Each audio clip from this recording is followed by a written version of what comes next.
جس طرح ہمارا روحانی رشتہ سینہ بسینہ نبی علیہ الصلاۃ والسلام تک پہنچتا ہے اور شجرہ کہلاتا ہے، اسی طرح ہمارا علمی تسلسل بھی جو اکابرین علماء دیوبند سے ہوتا ہوا نبی صلی اللہ علیہ وسلم تک پہنچتا ہے۔ ہمارے اکابرین علماء دیوبند علمی اور روحانی دونوں نسبتوں کے حامل تھے۔ جب درس حدیث دینے بیٹھتے تو عسقلانی نظر آتے تھے، اور جب کبھی مسند ارشاد پر بیٹھتے تھے تو جنید اور با یزید نظر آتے تھے۔ ان کی قربانیوں کی وجہ سے انگریز کے دور میں بھی دین محفوظ رہا ہے، اسی بنا پر آج ہم اس دین پر عمل کرنے کے قابل ہیں۔ دنیا کے دوسرے ممالک کو دیکھیے، جہاں پر غیر مسلموں نے غلبہ کیا، وہاں مسلمانوں کی زندگیوں میں سے علم بالکل ختم ہو گیا تھا، حتیٰ کہ وہاں کے لوگوں کو کلمہ پڑھنا بھی نہیں آتا تھا، جبکہ اس بر صغیر میں انگریز کی 200 سال کی حکومت بھی ہم سے علمی ورثہ چھین نہ سکی۔ یہ دین والی نعمت باقی رہی، اور الحمدللہ آج ہم اس دین کے مطابق زندگی گزار رہے ہیں۔ یہ حفاظت کیسے ہوئی؟ اس کے پیچھے لاکھوں علماء کرام کی قربانیاں موجود ہیں۔ کچھ تو وہ تھے جو جان کے نذرانے پیش کر گئے، اور کچھ وہ تھے کہ جنہوں نے فرنگی تہذیب کے خلاف زندگی گزار کر یا پابند ہو کر مشکلات میں زندگی گزار دی، مگر دین کو اپنے سینے سے لگائے رکھا۔ چٹائیوں پر بیٹھنے والے ان حضرات نے اپنے لیے بھی غربت برداشت کی اور اپنے اولاد کے لیے بھی، مگر دین کی حفاظت کر گئے۔ مجھے یاد ہے 1601 کے اندر انگریزوں کا ایک قافلہ گاما کی سربراہی میں بمبئی کے ساحل پر اترا، اور اس نے مغل بادشاہوں سے کہا کہ ہم یہاں پر تجارت کرنا چاہتے ہیں۔ ان کی مادی ترقی نے وقت کے حکمرانوں کو بڑا متاثر کیا، چنانچہ انہوں نے دل کھول کر ان کو خوش آمدید کہا۔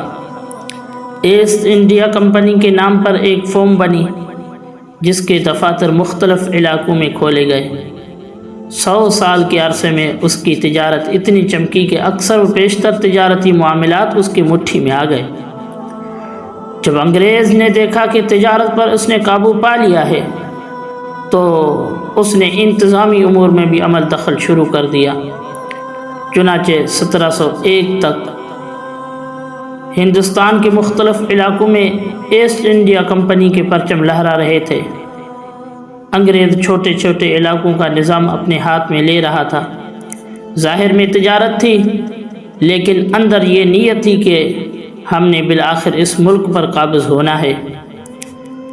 فرنگی ان کاموں کو اتنی چالاکی، عیاری اور ہوشیاری سے کر رہا تھا کہ وقت کے حکمرانوں نے اس کا ادراک نہ کیا۔ 1740 تک انگریز 4 مختلف صوبوں کا گورنر بن چکا تھا۔ اللہ رب العزت نے یہ فیصلہ کیا کہ ایک طرف فرنگی کوششیں اتنی زیادہ ہو رہی تھی، تو رب کریم نے دوسری طرف ان کے مقابلہ کرنے کے لیے ایک بندے کو پیدا کیا۔ چنانچہ دہلی کے ایک بزرگ عالم شاہ عبد الرحیم رحمۃ اللہ علیہ کے ہاں ایک بیٹا پیدا ہوا، جن کا نام انہوں نے ولی اللہ رکھا۔ 1702 میں شاہ ولی اللہ محدث دہلوی رحمۃ اللہ علیہ کی ولادت ہوئی۔ انگریزوں کے اس ملک میں آنے کے پورے 100 سال بعد شاہ ولی اللہ محدث رحمۃ اللہ علیہ پیدا ہوئے۔ جب شاہ ولی اللہ رحمۃ اللہ علیہ اس دنیا سے چلے گئے، تو اللہ رب العزت نے حضرت شاہ ولی اللہ محدث دہلوی رحمۃ اللہ علیہ کو وہ فرزند ارجمند عطا کیے جو کسی آفتاب اور مہتاب سے کم نہیں تھے۔ شاہ عبد العزیز رحمۃ اللہ علیہ، شاہ عبد القادر رحمۃ اللہ علیہ، شاہ عبد الغنی اور شاہ رفیع الدین رحمہ اللہ تعالیٰ عنہ۔ اب جب شاہ ولی اللہ محدث دہلوی رحمۃ اللہ علیہ نے وفات پائی 1762 کے اندر، تو ان کے بعد ان کے بڑے فرزند ارجمند شاہ عبد العزیز رحمۃ اللہ علیہ ان کی مسند پر بیٹھے۔ شاہ عبد العزیز رحمۃ اللہ علیہ کو اللہ رب العزت نے فراست مومنہ عطا کی۔ انہوں نے محسوس کر لیا کہ فرنگیوں کے ارادے خطرناک ہیں، یہ ہم سے فقط ہماری دنیا ہی نہیں لینا چاہتے بلکہ ہمارا دین بھی چھیننا چاہتے ہیں۔ چنانچہ 1772 میں شاہ عبد العزیز رحمۃ اللہ علیہ فرنگیوں کے خلاف جہاد کا فتویٰ دیا اور ان کو ملک سے نکالو اور آزادی حاصل کرو، یہ مسلمانوں کے اوپر فرض ہو چکا ہے۔ چنانچہ 1772 کے اس فتوے کے بعد جتنی بھی آزادی کی تحریکیں چلی وہ دراصل اس فتوے کا نتیجہ تھا۔ تحریک ریشمی رومال یہ بھی ایک بڑی تحریک ہے، اور جنگ آزادی، تحریک ترک موالات اور تحریک بالا کوٹ یا اس طرح کی جتنی بھی کوششیں تھیں وہ سب کی سب شاہ عبد العزیز رحمۃ اللہ علیہ کی فتویٰ کا نتیجہ تھا۔ مسلمانوں کے اندر ایک شعور پیدا ہونا شروع ہو گیا کہ فرنگی لوگ اپنی تجارت ہی نہیں چمکانا چاہتے بلکہ اپنی تہذیب کو بھی یہاں پر ٹھوس کر اپنا طرز زندگی بھی دینا چاہتے ہیں۔ اس شعور پیدا ہونے کے بعد دوسرے علماء کرام نے بھی اس حقیقت کو محسوس کیا کہ ہمیں فرنگی سے نجات حاصل کرنا ضروری ہے۔ چنانچہ 1792 کے اندر حیدر علی کے بیٹے سلطان ٹیپو نے انگریزوں کے خلاف جنگ لڑی۔ سلطان ٹیپو یہ کوئی معمولی آدمی نہیں تھا، اللہ رب العزت نے انہیں بہت ساری صلاحیتوں سے نوازا تھا۔ یہ دل میں دین کا درد رکھنے والا بندہ تھا۔ وہ اپنے کئی فوجوں کو لے کر انگریز کے ساتھ لڑا، مگر اس کی فوج کے اندر ایک منافق بھی تھا جس کا نام میر صادق تھا۔ انگریزوں نے میر صادق کو 900 مربع زمین دینے کا وعدہ کیا، چنانچہ میر صادق کی منافقت کی وجہ سے ٹیپو سلطان کو شہادت نصیب ہوئی اور مسلمانوں کو فتح نہ ہو سکی۔ جب انگریزوں نے میسور پر قبضہ کر لیا تو وہ بڑے مطمئن ہوئے کہ چلو حل ہو گیا مسئلہ، مگر اس کے کچھ عرصے بعد نواب سراج الدین دولہ انگریز کے ساتھ پلاسی کی جنگ لڑی۔ اس کی فوج میں بھی ایک منافق تھا جس کا نام میر جعفر تھا۔ اس کو انگریز نے حسب عادت مال و دولت کا لالچ دیا تو اس نے سارے راز ان کو بتلا دیجیے۔ چنانچہ 22 گھنٹے کے اندر یہ جنگ پلاسی بھی اپنے منطقی انجام کو پہنچی اور انگریز اس میں بھی غالب رہا۔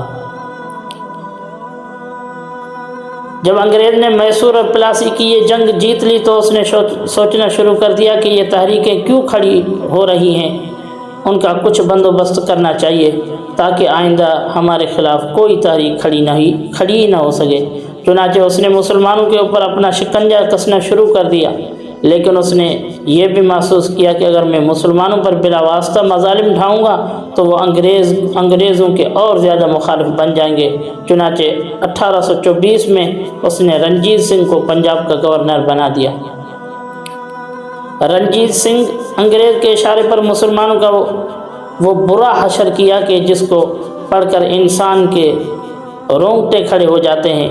علماء کو قتل کیا، مسلمانوں کی عورتوں کو بے آبرو کیا، ان کی جائیدادیں اور املاک کو اپنے قبضے میں لے لیا۔ جس طرح سے بھی وہ مسلمانوں کو پریشان کر سکتا تھا اس نے کرنے میں کوئی کمی نہ کی۔ یہ سلسلہ 2 سال تک جاری رہا۔ آج دیکھو ہمارے ہاں کیا ہو رہا ہے۔ آپ صلی اللہ علیہ وسلم نے فرمایا المسلم اخو المسلم، مسلمان کا بھائی ہے۔